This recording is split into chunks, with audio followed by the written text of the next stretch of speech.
How's everybody doing? Hey, Coach. Doing well. Thank you. All right, Mike Topper, go ahead and lead us off here with Coach Bateman. Good morning, Coach. Like the sweatshirt there, I wanted to ask you, the last two opponents have obviously had some success running the ball against you guys. And coming up against NC State, they've got several talented backs that are going to want to pound the ball. What have you seen on tape that you're looking to try to shore up this week, especially coming away from Florida State? It's a great question. I think that the thing that we haven't done a great job with the last 2 weeks is handling quarterback run.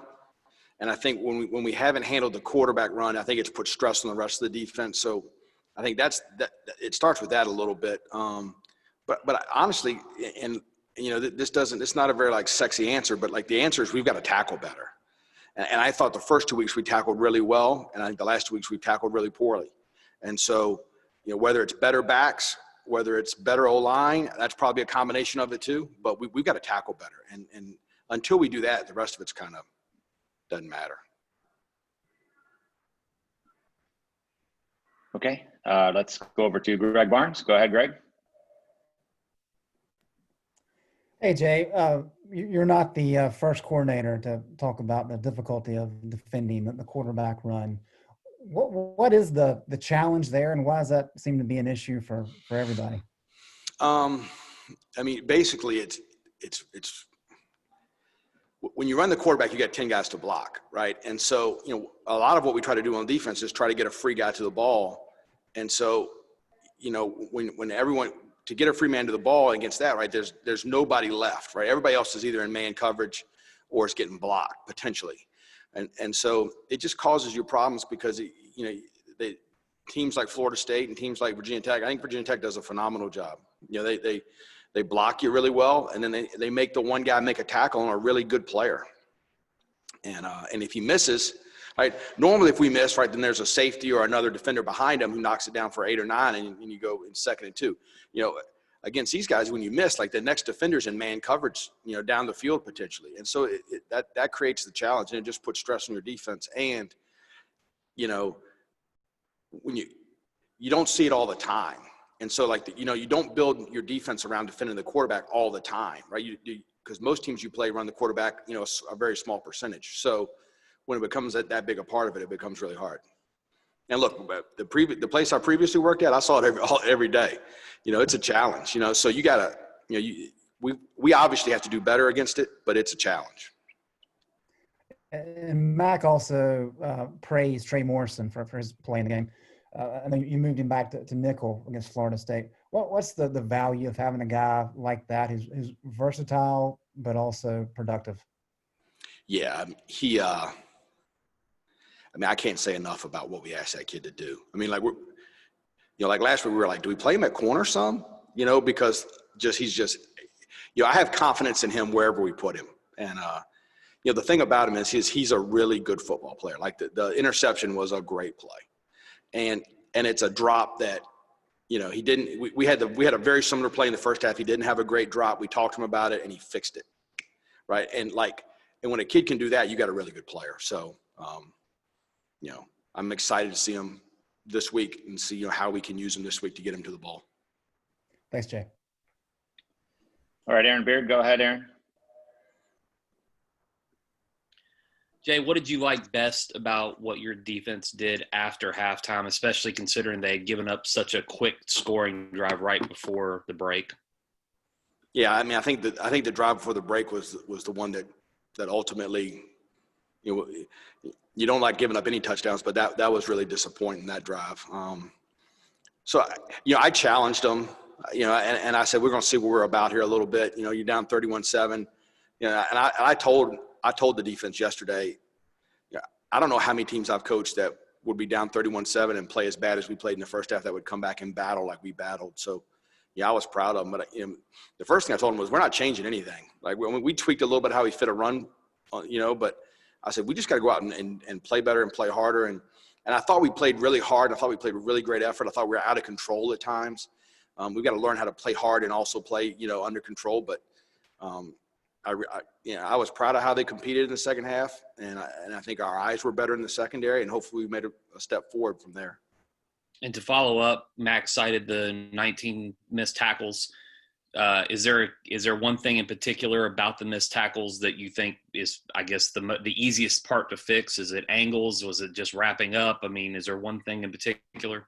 Yeah. So we talk all the time about bad misses and good misses, right? So a bad miss is when I lose leverage, right? Leverage is advantage, right? And so if I've got inside leverage, miss on the inside, the rest of the defense is still hunting with the thought that I maintain leverage.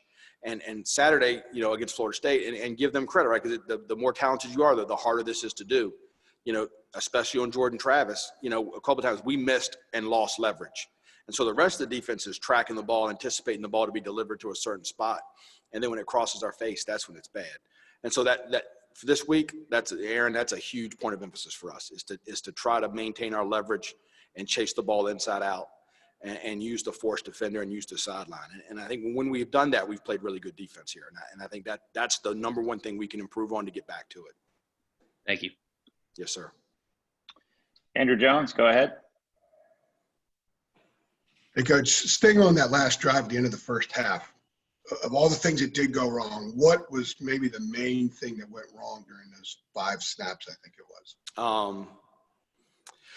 So, I mean, the last 2 plays, were schematically were things that we had covered that we felt really good about going in the game, and we didn't get it done in the secondary, and it wasn't it was things where we identified a tendency based on a formation, and we were asking kids to play a certain way, and we didn't play it that way.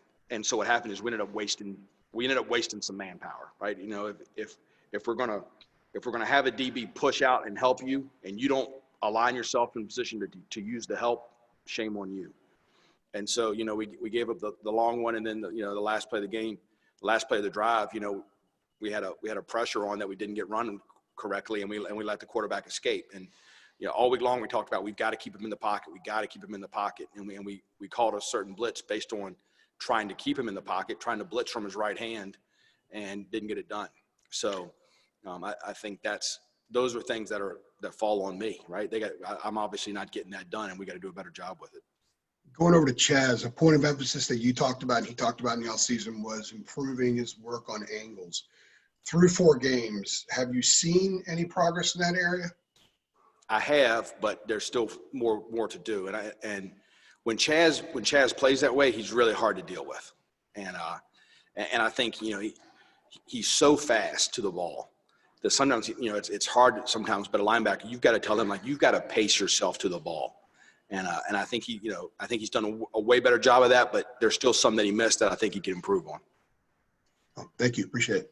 Mm-hmm. All right, C.L. Brown, go ahead. Hi, Jay. I was curious what you consider to be the more difficult team to game plan for the situation like Virginia Tech, where you've got a number of different guys who you've seen play, but you just don't know who they're going to roll out, or a game like this week where the starting quarterback goes down and you're preparing for a backup who maybe just doesn't have a lot of tape on him. I think he made 2 starts, Bailey Hockman. So first of all, I'll say this. I think Bailey Hockman's a really good football player. And he moved the ball against us really well last year when he played. And he beat Wake Forest and played against Virginia Tech and has played, came back and led them to a touchdown against Duke. So I think him, and obviously, it was, the injury the starter had was awful. And that kid was playing at a really, really high level. So,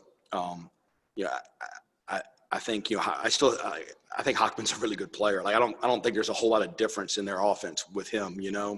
He's left-handed. That's about the only difference, really. I think. But when you're getting ready to play somebody like we were getting ready to play Virginia Tech, and we didn't really know who was going to play quarterback, that's a little bit more of a challenge. Just trying to have a number of different game plans and situations, but I think Bruce Lee said this, right? I'd rather face a guy who's practiced one kick 1,000 times, right, than a guy who's practiced 1,000 kicks one time. So I watch the NC State offense. I see a bunch of really veteran guys that have done things the same thing over and over again, that do it at a really high level. So that part's really scary to me. And going back to the tackling for a second, when you're in practice and don't, like, this isn't like maybe 20 years ago where you would be more physical every day in practice. How are you able to correct, the tackling mistakes when you're not physically going through the repetitions maybe as much? Yeah, so I think we've gotten smarter as football coaches, and I don't think you need to tackle to the ground every play to get good at tackling. And understand this: when we talk about our kids tackling, it's not an effort, it's not a physical. It's more of an angle and a finish the play situation. So we work on our angles, and every time the ball's in space, we work on our angles. And so I think that's the point of emphasis. And the other thing is, as a coaching staff, we're committed to it. That's the first 5 minutes we spend every day. And, the more talented team, the more tackles you're going to miss. Right? But it's the good misses versus bad misses. And that's where we've got to improve. And I think we can do that in practice, probably even better now because the ball's in space more than it used to be. Thanks, Coach. Yes, sir. All right. Last one for Coach Bateman comes from Ross Martin. Hey, Coach. The last two games, 500 yards rushing against y'all. What have you seen on tape you'd like to improve on outside of the missed tackles, maybe schematically, personnel-wise, that you've seen that's kind of exposed your run defense the last two games? Yeah, I mean, there's some schematic things for sure, Ross. I got to do a better job getting, certain guys, freed up to the football. Some of our better run defenders. We probably need to be a little bit more multiple to a couple different looks than we've been. So that, that I think that starts with that.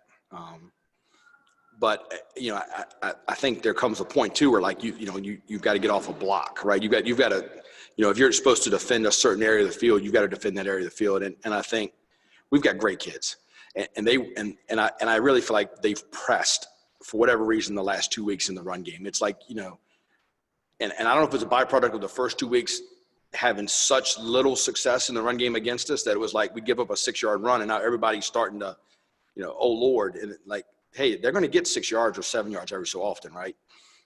Just maintain your gap. And I think we've had some issues where, guys have been in really good shape, and then they're trying to make someone else's play, and like I tell them all the time, the play doesn't care who makes it, right? Just do your job, the ball will find you.